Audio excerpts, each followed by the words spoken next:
అందరికీ నమస్తే, welcome to Narada Telugu. నేను మీ వెంకటేష్ తరాలి. ఆంధ్రప్రదేశ్ రాజకీయాలు మొత్తం కూడా ఇప్పుడు ఓన్లీ లిక్కర్ స్కామ్ చుట్టూ మాత్రమే జరుగుతున్నాయి. ఇప్పుడు ఒక స్కామ్ అని ఎప్పుడు అంటారు? అది స్కామ్ అని నిరూపితమైన తర్వాత. సరే, ఇప్పుడు నిరూపితం కాకపోతే వాళ్ళు స్కామ్ చేయలేదు అని చెప్పేసి నువ్వు అంటావా అని చెప్పేసి మీకు అనుమానాలు రావచ్చు. అసలు లిక్కర్ స్కామ్ జరగడానికి ఎంత మేర పాసిబిలిటీ ఉంది, జరగకపోవడానికి ఎంత మేర పాసిబిలిటీ అని ఉంది అన్నది మనం ఈ వీడియోలో క్లియర్ గా చూద్దాం. అది త్రూ ఈనాడు పేపర్ ద్వారా చూద్దాం. ఓకేనా? బిగ్ బాస్ జగనే అని చెప్పేసి ఇవాళ ఈనాడు పేపర్ లో మెయిన్ హెడ్ లైన్ అదే వేశారనమాట. ఆయన రెండు చేతులు ఇట్లా కట్టుకొని మద్యం కుంభకోణంలో అంతిమ లబ్ధిదారు ఆయనే. వైకాపా ముఠాను తెర వెనక నడిపించింది మాజీ ముఖ్యమంత్రి. ప్రతి నెల 50 నుంచి 60 కోట్ల ముడుపులంట. 50 నుంచి 60 కోట్ల ముడుపులు జగన్ గారు తీసుకున్నారంట. ఇప్పుడు నడిపించింది ఆయనే, బిగ్ బాస్ జగనే అన్నప్పుడు మరి జగన్మోహన్ రెడ్డి గారిని తీసుకెళ్ళి అరెస్ట్ చేయాల్సింది. వాళ్ళని ఎందుకు అరెస్ట్ చేశారు? వీళ్ళందరినీ ఎందుకు? ఫస్ట్ లోనే చెప్పాం, మీరు జగన్మోహన్ రెడ్డి గారిని అరెస్ట్ చేసి మాత్రమే మీరు పనిచేస్తారనుకుంటే జగన్మోహన్ రెడ్డి గారిని తీసుకెళ్ళి లోపలేయండి. ఆయన మీద అది ఆరోపణలన్నీ కూడా రుజువు చేసి ఎటు తిరిగి వేసేదే. మీ అల్టిమేట్ టార్గెట్ ఏంటంటే అదే. ఛార్జ్ షీట్ లో ఏం పెట్టారో చూద్దాం. చూడండి, అక్కడ ఛార్జ్ షీట్ లో ఏం పెట్టారో వాళ్ళు పేపర్లో రాశారు. ఛార్జ్ షీట్ లో ఏముంది? ప్రభుత్వం మద్యం దుకాణాలు ఏర్పాటు చేయడమే ఒక కుట్ర అంట. ప్రభుత్వం మద్యం దుకాణాలు ఏర్పాటు చేస్తే కుట్ర అయితే తమిళనాడులో కూడా మా గవర్నమెంట్ హ్యాండ్ ఓవర్ లోనే ఉంటాయి, అది కుట్ర. కేరళలో కూడా మొన్నదాకా గవర్నమెంట్ హ్యాండ్ ఓవర్ లోనే ఉన్నాయి, అది కుట్ర. అదేమనంటే జగన్మోహన్ రెడ్డి గారు ఆన్లైన్ పేమెంట్స్ తీసుకోలేదంటే ఎట్లా తీసుకుంటాడు ఆయన ఆన్లైన్ పేమెంట్స్? ఆయన అల్టిమేట్ లక్ష్యం ఏంటి? క్యాష్ దొరక్క ఇప్పుడు అందరం కూడా అల్లాడిపోతున్నాం. అప్పుడు కూడా అలాగే అల్లాడిపోవాలని చెప్పేసి జగన్మోహన్ రెడ్డి గారి ప్రభుత్వం రాగానే ఏం చేసిందంటే మద్యం సేల్స్ తగ్గించాలి. వాళ్ళ ఎలక్షన్ ప్రామిసే అది కదా. పూర్తిగా మద్యానాన్ని నిర్మూలించిన తర్వాతే మేము ఎలక్షన్స్ కి వెళ్తామని చెప్పాడు. కానీ అది చేయలేకపోయాడు. అంటే అలా చెప్పాడు, మేనిఫెస్టోలో మాత్రం దశల వారీగా అని చెప్పేసి వాళ్ళు చెప్పడం జరిగింది. కానీ అది చేయలేకపోయాడు. కానీ 44,000 వైన్ షాపులు ఉంటే వాటిని 2,300 400 సబ్జెక్ట్ కరెక్షన్ అన్ని షాపులకు తీసుకొచ్చాడు. 4,000 షాపుల నుంచి 2,300 షాపులు తీసుకొస్తే దాదాపు 1,600 షాపులు 1,700 షాపులు ఆయన మూసేశాడు. బెల్ట్ షాపులు కాదు, 2014 నుంచి 19 వరకు కూడా విచ్చలవిడిగా బెల్ట్ షాపులో, బడ్డీ కొట్లో కానీ లేకపోతే ఇంకోటి చోట కానీ బెల్ట్ షాపులు ఉండేవి. అసలు నిజంగా ఇందులో ప్రధాన నిందితుడు ఎవరని చెప్పేసి చెప్పుకోవచ్చు అంటే చంద్రబాబు నాయుడు ప్రధాన నిందితుడు. చంద్రబాబే నిందితుడు. ఎలా అని చెప్పేసి మీకు అనొచ్చు, డౌట్ రావచ్చేమో. ఆయన జగన్మోహన్ రెడ్డి గారి టైంలో లిక్కర్ సేల్స్ అమ్మకాలు 5 ఏళ్ల అమ్మకాలు చూస్తే 1,07,000 కోట్ల వరకు కూడా ఆయన సేల్స్ జరిగినాయి. కానీ చంద్రబాబు నాయుడు గారి ప్రభుత్వ హయాంలో ఎన్ని అమ్మకాలు జరిగినాయి? 70,000 కోట్లు మాత్రమే జరిగినాయి. మిగిలిన 30,000 కోట్లు ఏమైపోయినాయి? కానీ సేల్స్ జగన్మోహన్ రెడ్డి గారి టైంలో తక్కువ ఉంటాయి, చంద్రబాబు నాయుడు గారి టైంలో ఎక్కువ ఉంటాయి సేల్స్. ఎలా? సేల్స్ ఎక్కువ ఉంటే నీకు ఆదాయం కూడా ఎక్కువ రావాలి కదా. కానీ చంద్రబాబు నాయుడు గారి హయాంలో ఎందుకు రాలేదు? జగన్మోహన్ రెడ్డి గారి హయాంలో సేల్స్ తక్కువ ఉన్న రెవెన్యూ రేట్ పెరిగింది. మద్యం ద్వారా వచ్చే ఆదాయం ఎక్కువైంది ప్రభుత్వానికి. ఎలా పెరిగింది? మరి ఇప్పుడు చంద్రబాబు నాయుడు గారు చేసినట్ట, జగన్మోహన్ రెడ్డి గారు చేసినట్ట?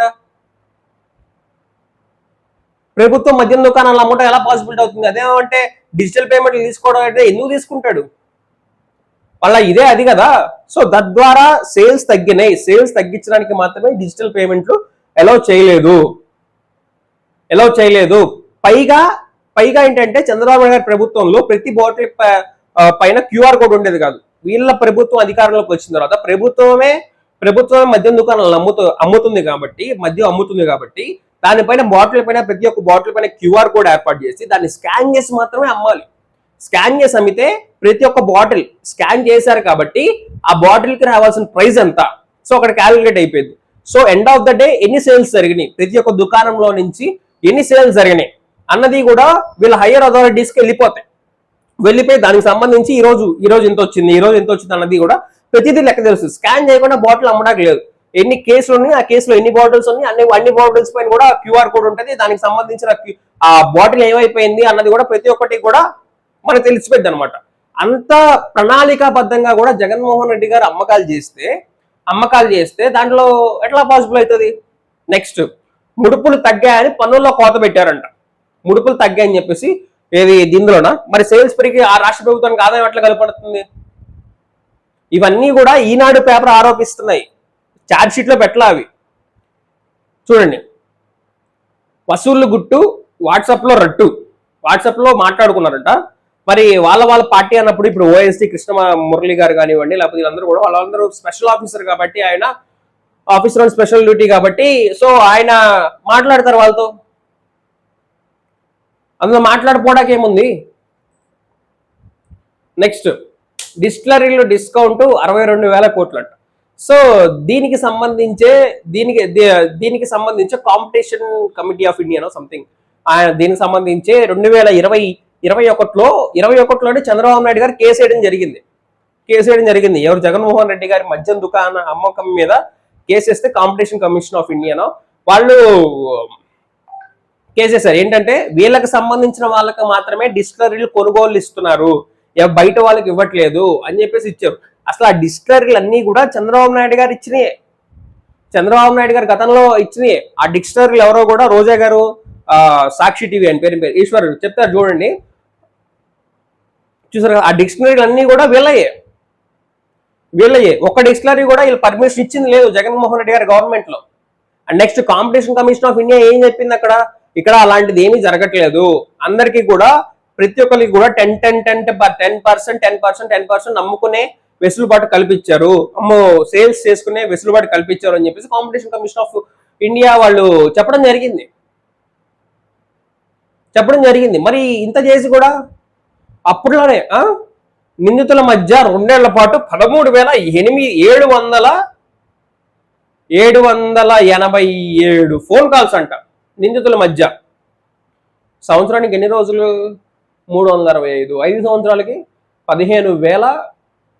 సరే, 15,000 వీళ్ళు ఎన్నిసార్లు మాట్లాడుకున్నారంట? 13,787. ఇంకా పనులు చేసుకోవట్లా, ఇంకేమీ చేసుకోవట్లా, అంతా కూడా వీళ్ళే మాట్లాడుకున్నారు. సరే, కుదిరితే బంగారం, లేకుంటే హవాలానా? ఓకే, నాకు అది.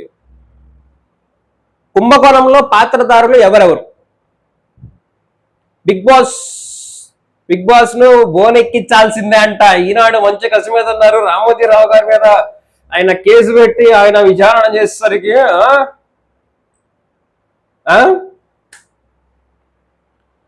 ఇక్కడ 5 ఏళ్లలో మొత్తం రాశా కదా, రాజ్ కసిరెడ్డి నుంచి మిథున్ రెడ్డి, విజయసాయి రెడ్డి, గోవిందప్ప, బాలాజీలకు ఆ ముగ్గురి నుంచి జగన్ కి చేరవేత.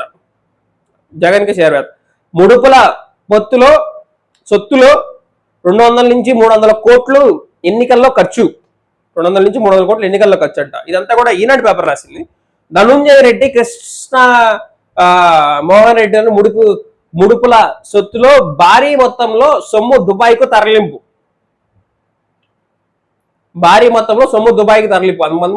మొన్నే కదా తాడేపల్లి ప్యాలెస్ లో చెప్పారు. ఇప్పుడేంటి మళ్ళీ దుబాయ్కి తరలించారని చెప్తున్నారు? సిట్ ప్రాథమిక అభియోగ పత్రంలో వెల్లడి అంట. మిథున్ రెడ్డి గారికి August 1 వరకు కూడా రిమాండ్ అంట. అసలు ఈ మిథున్ రెడ్డి గారు ఏ రకంగా ఇన్వాల్వ్మెంట్ అన్నది నాకు అర్థం కావట్లేదు వరకు. మిథున్ రెడ్డి గారి ఇన్వాల్వ్మెంట్ ఏంటి, ఆయన పాత్ర ఏంటి అన్నది నాకు ఏం అర్థం కావట్లేదు. విజయవాడ ఏసీబీ కోర్టులో ఆదేశాలు, రాజమహేంద్రవరం సెంట్రల్ జైలుకు తరలింపు, జైలు వద్ద వైకాపా శ్రేణుల రచ్చరచ్చ, దూరంగా పంపి బారికేడ్లు పెట్టిన పోలీసులు. నిన్న మాజీ ఎంపీ, ఆయన పేరు మార్గాని భరత్ కానివ్వండి, లేకపోతే జక్కంపూడి రాజా, వీళ్ళందరూ కూడా పెద్ద ఎత్తున చేయడం జరిగింది. అది సంగతి.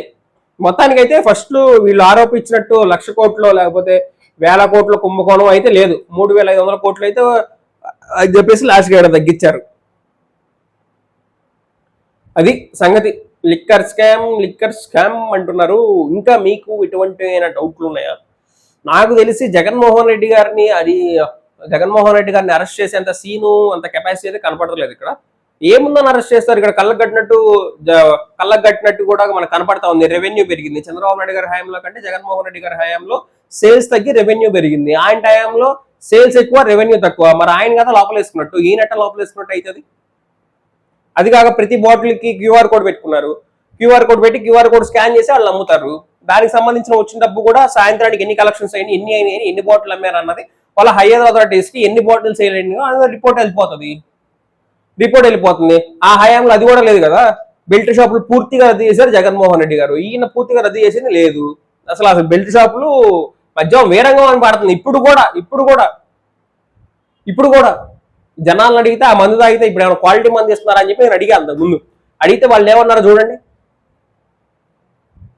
ఈ మందు తాగినా కానీ పోవడమే అంట, సస్తారంట, జాగ్రత్త తాగేవాళ్ళు అన్నట్టు చెప్తా ఉన్నారు.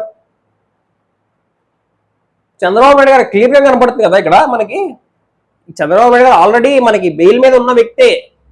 2014 నుంచి 19 వరకు కూడా ఆయన మీద కూడా లిక్కర్ స్కామ్ లో ఆయన బెయిల్ మీద ఉన్నాడు. అట్లుంటది మనతోని. చూద్దాం. Thank you for watching.